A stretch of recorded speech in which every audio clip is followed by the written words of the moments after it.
ఇప్పుడు రియల్ ఎస్టేట్లో ఇప్పుడు హైదరాబాద్లో ఇంత రియల్ ఎస్టేట్ భూమి పుంజుకుంది అంటే ఎన్ఆర్ఐస్ కూడా ఇన్వెస్ట్ చేస్తూ ఉంటారు, రైట్? బట్ ఇప్పుడు మార్కెట్ డల్గా ఉండడం వల్ల ఎన్ఆర్ఐస్ వెనక్కి తగ్గుతున్నారు అని ఒక వినికిడి వినిపిస్తుంది. మీరు దీనికి మనం అనుకుంటాం ఎన్ఆర్ఐ అంటే బాగా రిచ్, వాళ్ళు కొంటారంటే వాళ్ళు ఎన్ని సాక్రిఫైస్ చేసి అక్కడికి వెళ్తున్నారు అనేది ఎవరికి కనిపించదు.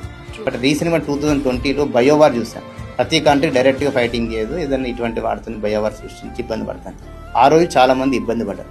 రీసెంట్గా జియో పాలిటిక్స్ అంటే జియోగ్రాఫికల్ పెత్తనం కోసం చాలా కంట్రీస్ సపోర్ట్ చేసుకున్నాయి. ఏ కంట్రీతో ఏ కంట్రీ ఫైటింగ్ చేస్తుందో తెలియట్లేదు.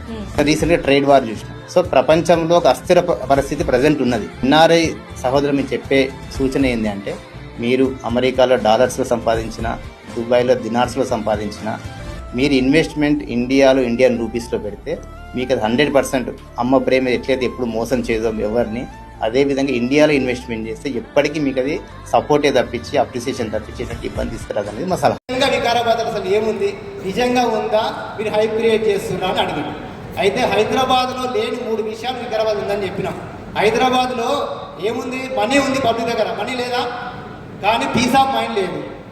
హైదరాబాద్లో ఆస్తులు ఉన్నాయి కానీ ఆరోగ్యం బాగాలేదు. హైదరాబాద్లో సైబరాబాద్లో సార్ లాంటి రిచెస్ట్ పర్సన్స్ ఉన్నారు కానీ వాళ్ళు కూడా రిలాక్స్ కానీకి వికారాబాద్కే వస్తున్నారు. ఈరోజు వికారాబాద్ డెస్టినేషన్ ఇవాళ ఓన్లీ డిస్టెన్సే, రేపు వికారాబాద్ ఓన్లీ డెస్టినేషన్ కాబోతుంది. మన దాంట్లో ఒక 50 ప్లాట్లలో కంపెనీయే ఫామ్ హౌస్లు కడదామని చూస్తుంది. అది వీడియో త్వరలో వస్తాయి ముందుకి.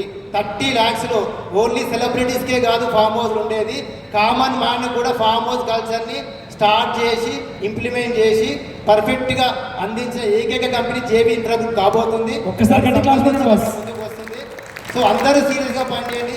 ఇప్పటిదాకా ఓపిక్గా ఎవరైతే కూర్చున్నారో మీకు సక్సెస్ గ్యారంటీ, పోయిన వాళ్ళకి మేబీ మే నాట్, మీకు మాత్రం 100% సక్సెస్ గ్యారంటీ అని కోరుకుంటున్నా. I wish you all the best. Thank you very much. ఒకసారి మీకోసం మీరు క్లాస్ పెట్టుకోవాలి.